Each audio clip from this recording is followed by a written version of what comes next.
और महाराजा सूरजमल के बराबर का नेता नहीं हुआ, यहाँ पे नहीं हुआ।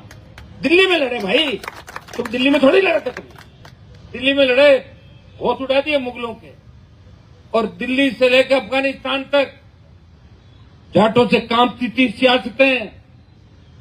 जब मोहम्मद गजनी मंदिर लूट के ले जा रहा था सोमनाथ को, उसके इतने जूते मारे, सारा सामान वहीं रख लिया अफगानिस्तान के अंदर, सिंध प्रांत में। इतिहास लिखा नहीं हमारा, लिखने वाले तो आपके लोग थे, दूसरे लोगों ने लिखा। लड़ कौन रहा है, नाम किसी का डाल दिया पर्ची में। जब भजनलाल की पर्ची खुली, लड़ाई कोई लड़ रहा था। अरे इतिहास हमारा नहीं लिखा मेरे भाई, इतिहास अगर लिखते तो बहुत बड़ा इतिहास होता।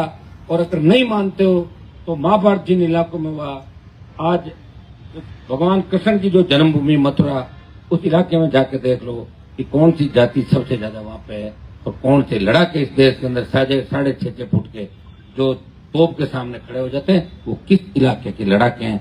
और इलाके वाइज भी बात कर लो, जहां आपको ज्यादा ये आ रहा ना कि भाई हमारे राजाओं ने लड़ी, तो उन इलाकों का भ्रमण भी कर लो और वहां की हाइट वगैरह वो भी माप लो, पता लग जाएगा कि किस व्यक्ति ने कैसी लड़ाई लड़ी होती। ये तो सारी चीजें आएंगी। अभी बात आगे तक गई तो सूचियां निकलेगी बड़ी बड़ी, फिर तो राजाओं की जातियां भी निकल जाएगी कि कौन सा राजा किस जाति का था।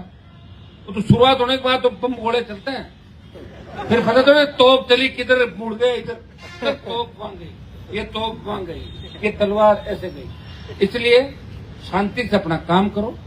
मैंने राजपूत समाज को टारगेट करके कोई बात नहीं की, लेकिन 3 दिन में जितने देश और प्रदेश के राजपूतों ने मुझे गालियां दी, मैंने एक भी मुकदमा भी दर्ज नहीं किया। कहना तो इनके मन में जो जहर है वो निकल जाए हमारे पर। शासन हर राजपूत ने नहीं किया, हर राजपूत राजा नहीं था, वो राजाओं के लेबर थे, काम करते थे वहां जबरदस्ती। हर कोई कर राजा साहब कौन थी स्टेट में, कहां पे थी, जबरदस्ती। अरे भैया मैंने थोड़ी बनाया क्या। और जाट कौन से 100% मेरे साथ है आज की तारीख में, मैं तो उनसे भी तो लड़ी रहा हूं। और राजपूतों की नौकरी करके अगर चला गया, यार समाज भोड़ा था, वहां काम करके उसने फैला दी बात, वो भी तो उनके ही भाई हो गए, उनसे लड़ रहा हूं आधे लोगों से राजस्थान में। और मेरी लड़ाई आम आदमी गरीब आदमी की लड़ाई है। इस पवित्र आंदोलन के अंदर कभी भी गलत बात कह के करणी सेना को भूलना नहीं किए कि करणी सेना ने 2015 में जोटवाड़ा पुल पे मेरे पे अटैक किया था। और तेजा जी की कृपा थी कि 10,000 की संख्या में, लेकिन मेरा बाल बांका नहीं हुआ, 10,000 लोग थे, ताकि तो मुझे मार देते। और इसी तरह खरनाल के मेले के अंदर जब इनका मंत्री फंस गया, मेरे पास कान में आके कहा मंच पे कि मंत्री जी फंस गए, कांटा निकाल दें क्या। मैंने कहा बिल्कुल नहीं निकालना। और मैं कहता हाँ सही नहीं करता, मैं कहता ये चीज। और सुनो, और गिद्दड़ भूमिकों से मैं डरने वाला नहीं हूं। अगर मैं डरता तो ये 20-25 साल लड़ता थोड़ी मैं। चाहे जैसे लोग यहाँ मंच पे आके क्या बात अपने पास करके गए, क्या बकवास करें बाहर जाके। जिन लोगों का दोहरा चरित्र हो, जिनकी कथनी और करने के अंदर अंतर हो। मैं क्या कह रहा हूँ, संस्कृति हमारी जब भी जिंदा जब सारे समाज मिलकर इस प्रदेश और देश के लिए लड़ाई। और हमेशा मैं इस बात के लिए रहा हूँ। लेकिन आपको नहीं पता कि 3 दिन में जितनी गालियां इन्होंने, करोड़ों गालियां मेरे को देश के अंदर दी होगी, इतना कोई मैंने किसी समाज को टारगेट करके नाम नहीं लिया। इसलिए भाइयों आपको सोचना होगा, तमाम समाजों को, कि सोशल मीडिया जो हमारा प्लेटफॉर्म है ये इसके लिए नहीं है। सोशल मीडिया पे कोई भी पोस्ट अपन करें तो पूरी बात पढ़ लिख के तो उसके बाद ही बात कमेंट डालें। तो गाली गलौच में भी आप अगर ज्यादा कंपटीशन करो, आ जाओ मेरे सामने। फिर मैं गालियां देना बंद कर दिया मैंने, आजकल 15 साल से दे नहीं रहा हूं मैं। तो गालियों में तो मैं चालू हो जाऊं, फिर सारी तुम्हारी वाली छोटी पड़ जाएगी गालियां। मैं नहीं दे रहा हूं गालियां, सुन रहा हूं मैं। और जो जिसको गाली देता है, मुझे गालियां दी मैंने नहीं ली, तो उनकी लगी वापिस जाकर, मैंने तो ली नहीं। तो उनके जिन जिन की गालियां जिन माँ बहन के नाम से थी, उनके माँ बहन के वापिस गई सारी गाली।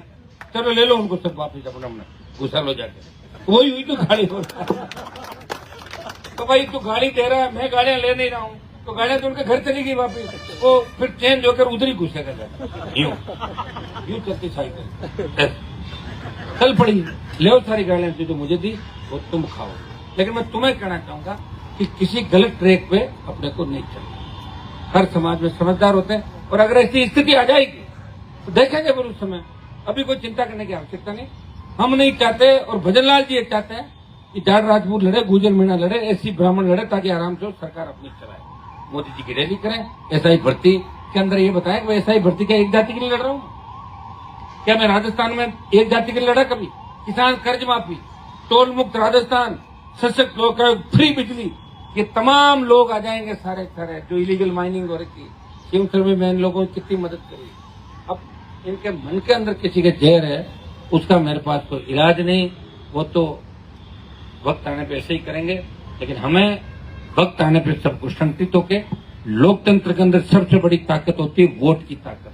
अगर तुमने खींवसर में मुझे जिताया होता और इनकी मूंछ काट दी होती तो इतनी बकवास नहीं करते राजस्थान में। तुमने मुझे हरा दिया, इसलिए मुझे सुननी पड़ रही। 1 लाख वोट है, और जिनके 25,000 है वो जय जयकार कर रहे हैं, और जिनके 1 लाख है और 65,000 एससी है, 15,000 कांग्रेस और आरएलपी का और वोट बैंक, 1,90,000 वोट वाले 86,000 वोट वालों से चुनाव हार गए। 2 लाख वाले की उत्तर में, और वो भी एक ऐसे आदमी को हरा दिया जो इस देश के अंदर किसान कौम के लिए हर समय जवान के लिए जान हथेली पे लेके चल रहा है। इसलिए आपकी नासमझी की वजह से आज मुझे 2-2 कोटी के लोग, चाहे जो सोशल मीडिया पे पोस्ट डाल रहे हैं, चाहे उनके खाने का घर में दाना नहीं, लेकिन बकवास इतनी